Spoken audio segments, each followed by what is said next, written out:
Hello, BookTube. I have another 2002 library tour to do for you. I'm doing the library tour of the lost. I'm talking about books that I have records of because I scanned their covers, but I don't have the books anymore, at least in the form that I scanned them. I'm doing this because, of course, I'm vacationing up in Vermont, so I don't have access to the books on my shelves. And I'm up against the time limit here because the iPad is about to run out of power. I need to charge it. So we'll see if we can get through this thing, and if not, well, I'll do it again. You can go a day without a library tour. But the first one we're going to do is an old Pyramid Books paperback of this, East to Katahdin, by William O. Douglas, who was a justice of the Supreme Court, and who wrote a lot of books. He kept writing. And Katahdin is an amazing world unto itself of nature. And this is a lovely book. It's lovely. It's very well done. He was a fairly good writer. Then next we have an old short story collection by the science fiction author Gordon Dixon. Forward, with an exclamation point. That is Michelangelo's David, only dressed in an astronaut suit. And this is a collection of short stories. Gordon Dixon, I think, is much better as a short story writer than he ever was as a novelist. And he's largely forgotten. Even by science fiction fans, don't even know he exists anymore. But I like his short stories. Then we have, this is a bit of a weird cover, it may disorient you a bit, but this is a historical novel, a great one. This is by Hilda Lewis, and it's I Am Mary Tudor.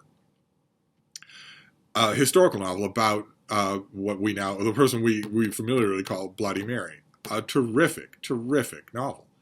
One of the great Tudor historical novels that, as far as I know, is completely out of print and has been for decades. I wish I still had this paperback. I don't. I don't even have an ebook of it.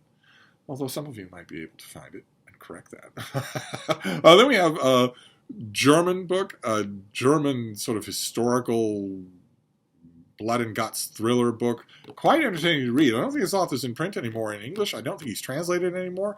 His name is Will Heinrich, and this is Mark of Shame. A big historical novel about the German aftermath of World War II.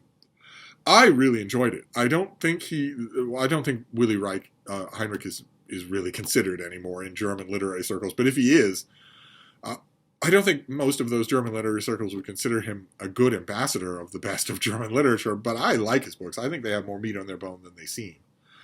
And then we have a novel from recently. This is The Night Climbers by Ivo Sturton, about a guy who, an unscrupulous lawyer who's approached by a woman that he used to know from college, from Cambridge, when he was seduced into a sort of loose recherche, a very loose and iconoclastic group of students led by a very hypnotic central figure, who, as the name implies, spend some of their time climbing the ancient buildings of that campus. But they get into all sorts of other imbroglios as well, including something that's really serious, where they're pulling off a kind of fraud that could put them all in jail. And so you get that story, but you also get a plot line involving that figure later on when he's a lawyer, remembering that story and also dealing with its long-term ramifications. A very good novel. I think this was Ivo Sturton's first book. And I don't know that I've ever heard. I don't think I've ever read anything by this author ever again. I'm hoping that he's kept writing, but nothing's crossed my radar. But this is one of those debut novels where I would read it, or I read it and hoped that something would cross my radar from this author. Then this next one is Bill Adler, a classic. This is Outwitting Squirrels. This is the second edition, revised and even craftier. A slim book about outwitting squirrels. In bird feeders, getting into your outhouses or your grain storage or whatever, getting into your garden, getting into your eaves or your gutters. And spoiler, there is no way to outwit squirrels. There is no way to do it. The author pretty much has to admit that all throughout this book while he's coming up with more and more fiendish designs for squirrel-proof bird feeders. They find a way.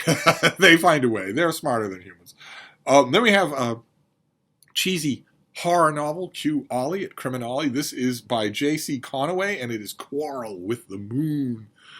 A werewolf novel that is mainly an Appalachian kind of novel. It's mainly a backwoods, up holler novel about rural people who never see schools, they never see highways, they never see dating partners, they never see tooth hygiene products. There are werewolves in this book, but I don't think I would call it a great werewolf novel. It was really enjoyable. If I found a mass market paperback, I would grab it in a heartbeat. But it's not high literature. But then these aren't always going to be high literature. Then we have something that is high literature. This was terrific. I scanned my advance copy from 2009. This is by Campbell McGrath, and it is Shannon. This is a novel in verse about the guy named Shannon, who was the youngest member of the Lewis and Clark expedition. And I ordinarily think novels in verse are a little bit on the highfalutin side, but this was wonderful. Just wonderful. Wish I still had a copy. Don't know why I got rid of it. It was one of the things from 2009 that I most enjoyed. And then we have Max Frey's book. This is an English language translation. He was a best-selling author in Russia a decade ago. This is The Stranger, about a young man who's a real loser. I mean, he's not respected by anybody. He's drugs and drink and whatnot. But he gains access to an alternate fantasy reality in which he is well-esteemed and manages to be capable. And naturally, that has an appeal for him. So we get his adventures in that world. I think Max Frey's Stranger books went on for a number of books. This is the only one I read. And I liked it. Even in English language translation, I really liked it. So I'd love to find those other books. And then finally, a historical novel by Christopher Rush on a very familiar subject, Will. A big, detailed historical novel about William Shakespeare. One of a million historical novels about William Shakespeare. One of many that will turn up on this library tour of the lost. And a very good one. Very textured, very smart, very aware of Shakespeare's canon.